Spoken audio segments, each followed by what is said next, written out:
Nguhaye ikaze wowe wahisemo gukurikira Ibango Official. Ikiremwa muntu aho kiva kikagera cyifuza cyangwa se duhora twifuza kugira inshuti z'umumaro. Mu by'ukuri turabana, yewe tugakunda, twagirirwa amahirwe tukanakundwa.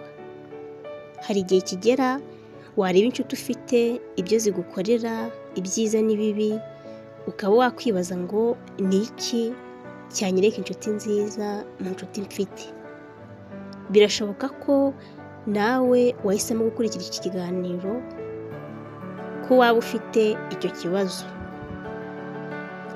Uramutse usomye inyandiko nyinshi zivuga ku by'imibanire y'abantu, wahasanga ingingo nyinshi zivuga ku buryo wahitamo inshuti nziza cyangwa se ibiranga inshuti nziza. Muri iki kiganiro tugiye kurebera hamwe ingingo 10 zagufasha kureba cyangwa se guhitamo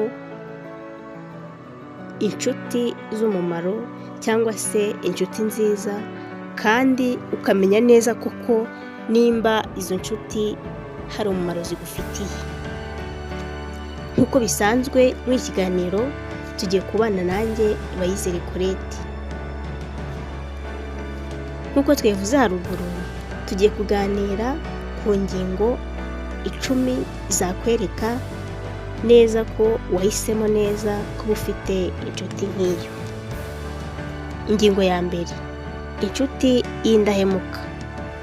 Umuntu muzanyurana mu bibi n'ibyiza ariko akakugumaho, kabone nubwo haba hari uburyo bushoboka bwatuma kuvaho, ariko agashishikazwa nuko muri kumwe. Uwo muntu numubona ntuzatume umutakaza mu buzima bwawe. Ingingo ya kabiri, kuba ari inyangamugayo. Inshuti nziza ntiyifuza ko hagira ikibi kimuvaho kizi iwawe cyangwa se kijya no ku bandi. Mbese nawe ubwawe urabibona ko mu kubaho kwe yanga ikintu cyose cyatuma atakarizwa icyizere. Uwo muntu mugenzi wanjye numubona uzamugira inshuti y'akadasohoka. Ingingo ya gatatu, kuba yiyubaha, akubaha ndetse yubaha n'abandi. Mu by'ukuri umuntu utiyubaha ntabwo yabasha kubaha mugenzi we, kuko icyo utabasha kwikorera ntiwabasha kugikorera abandi. Rero nugirirwa amahirwe yo kubona inshuti nk'iyo yiyubaha ndetse ikagerageza no kukubaha, ntuzayiteshe, kuko kuba byonyine yiyubaha yanabasha gutuma n'abandi bakubaha, cyane cyane inshuti ze. Ingingo ya 4, inshuti nziza irakubabarira mu gihe mwarakaranyije. Mu buzima ntawe udakosa, yewe hari n'ubwo bamwe barakaranya kugeza ubwo ubucuti bwabo burangiriye aho, ariko inshuti muzagirana ikibazo ikemera ko mwicara mukaganira mugasabana imbabazi, iyo nshuti uzayigire inshuti mizi. Ingingo ya 5, inshuti ikwizera. Mbese inshuti ikugirira icyizere. Buriya icyizere ni ngombwa mu mibanire y'abantu. Yego no kugira amakenga ni ngombwa, ariko inshuti izakugirira icyizere mu byo ukora, mu byo uvuga, uzayigira inshuti nyanshuti, kuko bene uwo muntu yanagufasha kugira icyizere cy'ejo hazaza. Ingingo ya 6, inshuti izagutega amatwi. Ese waba uzi umunezero cyangwa se umutima ubohotse usigarana nyuma y'uko ugize uganiriza ibyakubayeho, cyane cyane iyo ari nk'ikibazo cyangwa se igitekerezo waburiye igisubizo? Mu by'ukuri nubona inshuti yemera kugutega amatwi, mbese ukabona ishishikajwe no kumva ibyakubayeho, uzayigire inshuti y'umwihariko cyangwa se inshuti y'umumaro mu buzima bwawe. Ingingo ya 7, inshuti igutera imbaraga. Mbese inshuti igutera courage. hari igihe kigera ukumva ucitse intege bitewe n'ibyo uri kunyuramo, bitewe n'ibyo uri kubona imbere yawe, ukumva ukeneye umuntu wagusubizamo ibyiringiro. Ari naho tuba dukeneye za nshuti koko z'umumaro, za nshuti zabasha kugusubizamo ibyiringiro. Rero ntugirirwe umugisha ukabona inshuti iguhumuriza, ikakuganiriza, ikakumva, ikagutera ibyiringiro, amagambo ye akaba ari ayo kugutera imbaraga, akubwira ati komera, ihangane, komerezaho, bizagenda neza, yewe akanakubwira ko muri kumwe muri ako kababaro cyangwa se muri urwo rugendo uri kunyuramo, uwo muntu numubona uzamugira inshuti nziza kandi y'umumaro mu buzima bwawe. Ingingo ya 8, inshuti mwisanzuranaho. Buriya inshuti mutazagirana ikiganiro ngo ubone ashishikajwe no kukumva, mbese ukabona kuba mwahuye cyangwa se kuba muri kumwe muganira byamurambiye, iyo nshuti ushatse wayivana mu nshuti zawe.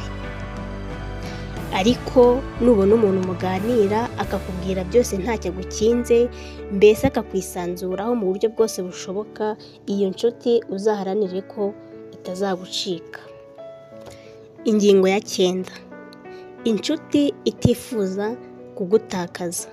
Ubundi ubucuti buramba twabugereranya nka manguhe, mbese ibyo utanga n'ibyo wakira bingana. Mu by'ukuri iyo umubano wanyu ari wowe uwugiramo uruhare runini ngo ubucuti bwanyu bukunde burambe, naho bugana. Rero nubona umuntu ushishikajwe no kugira icyo akora byibuze ngo umubano wanyu usugire, cyangwa se nawe ukabona afite uruhare mu mubano wanyu, ikindi kandi ukabona ntako atagira ngo umubano wanyu utere imbere, iyo nshuti ntuzemere kwitakaza, kuko buri wese iyo aharanira kudatakaza mugenzi we, igihe bibafasha kutavunika cyane mu mubano wanyu. Ingingo ya 10 ari nayo ya nyuma, ni inshuti igushyigikira.